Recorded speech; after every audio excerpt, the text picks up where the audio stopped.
Hello guys, അപ്പം ഞാനിന്ന് വന്നിട്ടുള്ളത് ഒരു വാഴയിലേറ്റാണ് കേട്ടോ. വാഴയില പരീക്ഷണമാണ് ഇന്ന്. നമുക്ക് ഒരു നല്ലൊരു വാഴയില കൊണ്ട് നല്ലൊരു ടേസ്റ്റിയായ ഒരു ഹലുവ ഉണ്ടാക്കിയാലോ. അപ്പോൾ തളിരിലയാണ് ഞാൻ എടുത്തിട്ടുള്ളത് കേട്ടോ. അത് നന്നായി കഴുകി വൃത്തിയാക്കി നന്നായി കട്ട് ചെയ്തെടുത്ത് അത് മിക്സിയുടെ ജാറിലിട്ട് ഒരു 2 കപ്പ് വെള്ളം ഒഴിച്ചിട്ടിട്ടുണ്ട് കേട്ടോ. എന്നിട്ട് നന്നായി ഒന്ന് മിക്സിയിൽ അരച്ചെടുത്തിട്ടുണ്ട്. ശേഷം അതൊന്ന് ഞാൻ അരിച്ചെടുത്തിട്ടുണ്ട് കേട്ടോ. അങ്ങനെ അരിച്ചെടുത്ത് വെള്ളത്തിൽ എന്ത് ചെയ്തു, ഒരു 2 കയ്യിൽ ഇതേപോലെ ഉള്ളൊരു കോൺഫ്ലവർ, 2 കയ്യിൽ കോൺഫ്ലവർ ചേർത്ത് നന്നായി മിക്സ് ചെയ്തിട്ടുണ്ട് കേട്ടോ. അത് ആ വെള്ളത്തിൽ കിടന്ന് നന്നായി അലിയട്ടെ.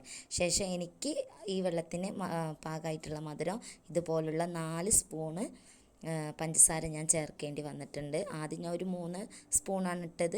പിന്നെ ഞാൻ മധുരം നോക്കിയപ്പോൾ അത്ര മധുരമില്ലായിരുന്നു. അപ്പോൾ 1 സ്പൂണും കൂടെ ഞാൻ ആഡ് ചെയ്തു കേട്ടോ. നിങ്ങളുടെ പാകത്തിന് നിങ്ങൾ മധുരം ചേർക്കുക. പിന്നെ ഞാനൊരു ഉരുളി എടുത്ത് ചൂടായി വന്നപ്പോൾ അതിലേക്ക് നെയ്യാണ് കേട്ടോ. നമ്മുടെ ഹലുവ പരിപാടി മൊത്തം നെയ്യിലാണ് ഇന്ന് ചെയ്യുന്നത്. നെയ്യ് ചൂടായി വന്നപ്പോൾ കശുവണ്ടി ചെറുതാക്കി അരിഞ്ഞു വെച്ചിരുന്നു. അതെന്ത് ചെയ്തു, അതിലിട്ടൊന്ന് റോസ്റ്റ് ചെയ്തെടുക്കട്ടെ. ഓവറായി റോസ്റ്റായി പോവണ്ട, നമുക്ക് കടിക്കാൻ കിട്ടുന്ന നല്ല ടേസ്റ്റി ആയിട്ടുള്ള രീതിയിൽ ഒന്ന് റോസ്റ്റ് ചെയ്തിട്ട് അത് മാറ്റി വയ്ക്കാം. എന്നിട്ട് നമ്മൾ ഈ കലക്കിയ വെള്ളം ഉണ്ടല്ലോ, പഞ്ചസാരയും കോൺഫ്ലവറും പിന്നെ നമ്മുടെ പ്രധാന ഇൻഗ്രീഡിയൻസായ വാഴയിലയും അതും കൂടെ ഉള്ള വെള്ളം എന്ത് ചെയ്യുക, ഇതിലേക്ക് ഒഴിക്കുക. ഇനിയാണ് നമുക്ക് പണിയുള്ളത്. ഒന്ന് കൈവിടാതെ ഒന്ന് ഇളക്കണം. ഒന്ന് ശ്രദ്ധ തെറ്റിപ്പോയാൽ അതെന്ത് ചെയ്യും, പെട്ടെന്ന് കട്ട പിടിക്കും കേട്ടോ. അതുകൊണ്ട് കൈവിടാതെ ഇളക്കുക. ഫ്ലെയിം എപ്പോഴും ലോ ഫ്ലെയിം ആക്കി വെക്കുക. ഓവറായിട്ട് തീ കൂട്ടി വെക്കരുത്. അപ്പോൾ നമ്മുടെ ഹലുവ കംപ്ലീറ്റ് കേടുവരും.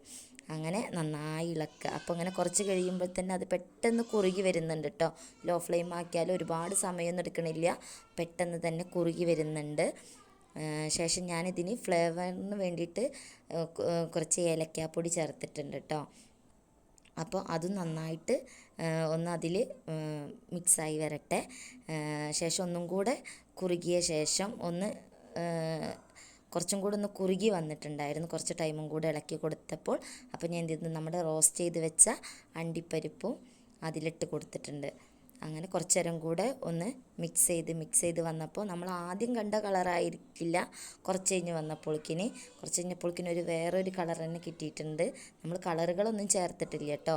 പിന്നെ വീണ്ടും ആവശ്യത്തിന് നെയ്യ് ചേർത്തിട്ടുണ്ട്. ഇടയ്ക്കിടയ്ക്ക് ഞാൻ കുറേശ്ശെ നെയ്യ് ഒഴിച്ച് ചേർക്കുന്നുണ്ട് കേട്ടോ. അതാണ് നമ്മുടെ ഹലുവൻ്റെ പ്രത്യേകത എന്ന് പറയുന്നത്.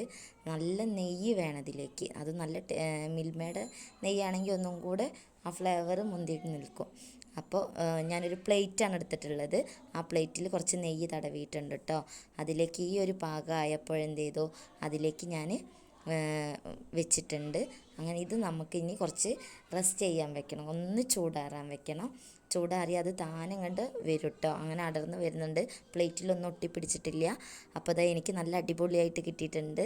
ഞാൻ ഒരിക്കലും പ്രതീക്ഷിച്ചിട്ടില്ല ഇങ്ങനെ കിട്ടുന്നൊന്നും. ഞാൻ ആദ്യമായിട്ട് ട്രൈ ചെയ്ത് നോക്കുകയാണ്. അപ്പോൾ ഞാൻ കഴിച്ച് നോക്കിയപ്പോൾ ഇതാ നല്ല അടിപൊളി ടേസ്റ്റ് ഇട്ട്. ഞാൻ ഒരിക്കലും പ്രതീക്ഷിച്ചില്ല ഈ ടേസ്റ്റ് ആവുമെന്ന്. നല്ല ടേസ്റ്റ് ഉണ്ട്, ഫ്ലേവർ അടിപൊളിയാണ്. ഞാനൊരു ചവർപ്പൊക്കെ എന്ന് വിചാരിച്ച്.